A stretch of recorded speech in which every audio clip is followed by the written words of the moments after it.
नमस्कार दोस्तों, आप सभी का मेरे चैनल पर बहुत बहुत स्वागत है। मेरा नाम है दीप्ति और आज मैं आप लोगों के साथ शेयर कर रही हूँ कि विसर्जन यानी कि हमारे जो दिवाली की जो पूजा होती है वो हमें कब उठाना चाहिए, कब किन चीज़ों का विसर्जन करना चाहिए और कौन सा सामान हमें अपने पास ही रखना चाहिए। तो सबसे पहले तो आप सभी को दिवाली की, भाई दूज की और गोवर्धन भगवान की जो पूजा होती है उसकी सभी की एक साथ ही बहुत बहुत शुभकामनाएं। आपका घर में सुख शांति समृद्धि बनी रहे और आपका घर धन धान्य से भरा रहे, यही मैं माता लक्ष्मी से प्रार्थना करती हूँ। तो सबसे पहले जो हम पूजा करते हैं, अगर आपने अलग से पटा बिछाकर यहाँ पर विराजमान की है माता लक्ष्मी को, तो उसकी जो विधि है, उसकी वो विधि की जो विसर्जन की विधि है वो मैं आज आपको बताने वाली हूँ। तो सबसे पहले तो जहाँ आपने पटा बिछाया है वो आपको ध्यान रखना है कि कुछ समय के लिए आपको वहाँ पर कुछ भी नहीं करना है। पूजा के बाद तुरंत की तुरंत पूजा नहीं उठाई जाती है। अब सबसे पहली बात आती है कि घर में जो आपने रंगोली बनाई है उनको भी तुरंत की तुरंत आप ना उठाएं। आप कम से कम इनको 1 से 2 दिन तक बनी रहने दें, जब तक वो थोड़ी सी अच्छी बनी हुई है जब तक आप उसको बनी रहने दें, तुरंत हटाते नहीं हैं। और आपके घर में अगर आपने फूलों की रंगोली बनाई है, रंगों की रंगोली बनाई है और घर के बाहर रंगोली बनाई है, तो अगर आपके आसपास के बच्चों ने या किसी चीज़ों की वजह से वो ख़राब हो गई है तो आप उसको अलग कर दें, क्योंकि बिगड़ी हुई रंगोली को दरवाजे पर घर के सामने नहीं बनाया जाता है, नहीं रखा जाता है, वो शुभ नहीं होती। पर वो अगर अच्छी है तो 2-3 दिन तक आप उसको बनाए रख सकते हैं। अब बात आती है कि पूजा की जो हमने विधि लगाई है, पूजा करी है, उसको कब हटाना चाहिए। देखिए, कुछ लोग तो 3 दिन तक, भाई दूज तक पूजा रखते हैं। पूजा को रखना बहुत ही अच्छा होता है, क्योंकि जब तक विराजमान है हमारे गणपति जी और लक्ष्मी जी, वो आपके घर को धन धान्य से भरा रखते हैं। और उस समय तक आपको अपने ब्रह्मचर्य का पालन करना चाहिए। प्याज लहसुन नहीं खाना चाहिए खाने में। और आपको हो सके तो नीचे ही सोना चाहिए, क्योंकि भगवान आपके नीचे यहाँ पर पटे हुए विराजमान है। पूजा आपने बहुत ही विधि विधान से की है, तो जब तक आपका चौमुखा दिया रात में जल रहा है, जब तक आप उसको जला रखें। मतलब कुछ लोग तो रात भर जला के रखते हैं, जैसे कि मैं उसमें तेल डालती रहती हूँ जब तक कि वो सुबह जल रहा है। अब सबसे पहले जब 3 दिन के बाद भाई दूज की पूजा करने के बाद आप इसको सबसे पहले क्या करें, सबसे पहले थोड़ा सा पटा हिला दें, जिससे कि भगवान अपनी जगह पहुंच जाएं।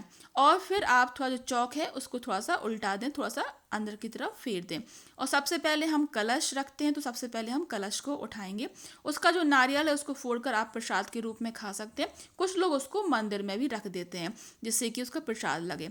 और ये जो हम लिखते हैं वो आप लिखा रहने दें, इसको नहीं मिटाना चाहिए। अगले साल तक इसको यहीं पर दीवार पर बनाए रखें। बहुत ही शुभ होता है पंद्रैया बनाना, ये लक्ष्मी जी गणेश जी का मंत्र होता है। अब बात आती है कौड़ियों की। कौड़ी और जो हमने सिक्के रखे हैं, तो इनको अच्छी तरीके से साफ कर लें, धो लें, पोंछ लें। और फिर इनको आप अपनी तिजोरी में रखें, जहाँ पर आपका लॉकर है, जहाँ आपने पैसे रखते हैं। और जो भी आपने पैसों की, जेवरों की पूजा करी है, उनको भी विधिवत जहाँ इनकी जगह है वहाँ पर आप रख दें।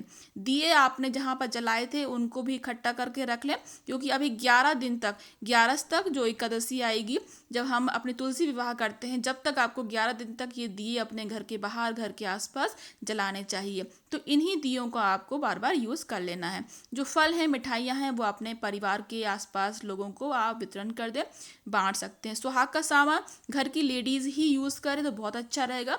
घर की कोई बड़ी महिला हो, सुहागन महिला हो, तो आप उनको दे सकते हैं। अब जो हमारी लक्ष्मी जी होती हैं, मिट्टी की लक्ष्मी जी हैं, तो आप उनको अभी तो रख लें साथ में, लेकिन अगली साल जब आप नई लक्ष्मी जी लाएंगे तो उस समय से पहले आप उनको विसर्जित कर दें, क्योंकि जो मिट्टी की लक्ष्मी जी होती हैं उनको विसर्जित करना पड़ता है अगली साल पे, अभी नहीं करना है हमें। और जो हम चांदी की होती हैं उनको आप तिजोरी में साफ कर कर रख लें। कौड़ियों को, सिक्कों को, गोमती चक्र को और शंख को आप साफ कर कर अपने लॉकर में रख लें।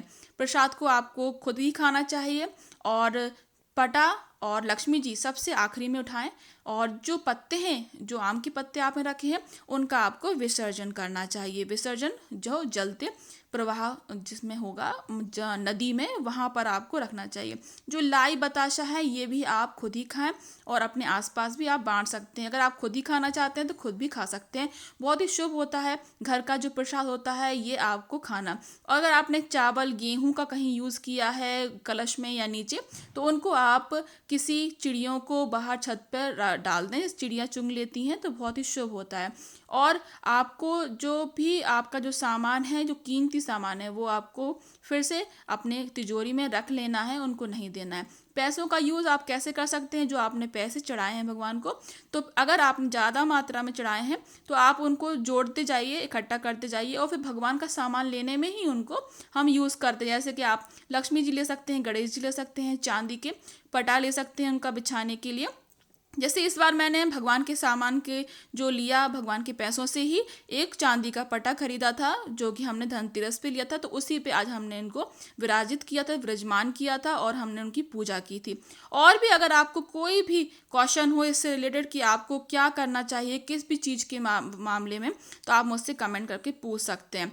आपको ये जो पूजा की है ये बहुत ही शुभ तरीके से हमें करनी पड़ती है और इसको तुरंत की तुरंत पूजा को नहीं हटाया जाता है। और जब पूजा आप हटाएं तो आप दिन देखकर हटाएं। सोमवार, बुधवार, शुक्रवार को आपको ये पूजा हटाना चाहिए और किसी दिन नहीं हटाना चाहिए, अच्छा नहीं होता है। तो पूजा आपको बहुत ही विधि विधान से करनी चाहिए इसकी, और उठाते समय भी बहुत ध्यान रखना चाहिए, क्योंकि लक्ष्मी जी, गणेश जी आपके घर में हमेशा वास करें, ऐसी ही हमें प्रार्थना करना चाहिए। क्योंकि लक्ष्मी जी के संग गणेश जी का जो साथ होता है वो इसीलिए ही होता है कि गणेश जी बुद्धि, विद्या, विवेक के देवता होते हैं और लक्ष्मी जी धन की देवी होती हैं। तो दोनों का साथ होगा तो आपकी बुद्धि भी चलेगी धन के साथ साथ। कलश को सबसे पहले उठाएं, ये मैं आपको पहले ही बता चुकी हूँ। जो आपने लिखा है पंद्रैया और श्री गणेशाय नमः, और जो आप किचन में लिखते हैं महालक्ष्मी अन्नपूर्णा माँ सदा सहाय करें, ये भी आपको हमेशा पूरे 12 महीने तक लिखे रहने देना है। इसको नहीं मिटाना है, इसको खराब नहीं करने देना है। ये बहुत ही शुभ होता है। ये धन की देवी होती हैं जो कि हमारा ये बहुत ही अच्छे तरीके से यहाँ पर आपको प्रसाद और आपको बुद्धि, विद्या, विवेक और धन देती हैं। तो आज का ये जो वीडियो है मैंने इसीलिए ही बनाया क्योंकि काफ़ी सारे मुझे कमेंट ऐसे मिल रहे थे कि हम कैसे करें हमारी पूजा और हम कैसे अपने भगवान को उठाएं, कैसे कहाँ कहाँ कौन सा सामान हम विसर्जित करते हैं। और आप अपनी जो जो पूजा है ये बहुत ही विधि विधान से करें, बहुत ही अच्छी तरीके से करें और आपकी ये पूजा बहुत ही लाभप्रद रहेगी।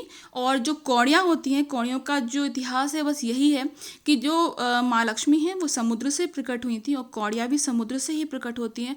तो इनका जो माता लक्ष्मी हैं वो इनसे आकर्षित होती हैं और अपने घर पर आती हैं। तो कौड़ियों की पूजा करना बहुत ही शुभ होता है लक्ष्मी माँ को मनाने के लिए। दीपावली के दिन जब भी आप कोई महालक्ष्मी माता की भी पूजा करते हैं तब भी आप कौड़ियों की पूजा जरूर करें। तो आज का जो वीडियो है मैं यहीं समाप्त करती हूँ। अगर आज के वीडियो से रिलेटेड आपको कोई भी क्वेश्चन हो तो आप मुझे कमेंट करके पूछ सकते हैं। कुछ भी आपको अगर मन में डाउट हो तो, और हम कैसे पूजा करते हैं ये मैं आपको बता ही चुकी हूँ, पहले ही मैं शेयर कर चुकी हूँ। और भी गोवर्धन की पूजा कैसे करते हैं वो मैंने अभी हाल वीडियो शेयर करी है, तो अगर अभी तक आपने नहीं देखी हो तो आप देख सकते हैं। तो ज़्यादा से ज़्यादा लोगों को जरूर शेयर करें, इससे सभी के मन के डाउट क्लियर हों कि कौन सी चीज़ कहाँ चढ़ाते हैं, कौन सी चीज़ विसर्जित करते हैं। तो आज का वीडियो यहीं समाप्त होता है। धन्यवाद।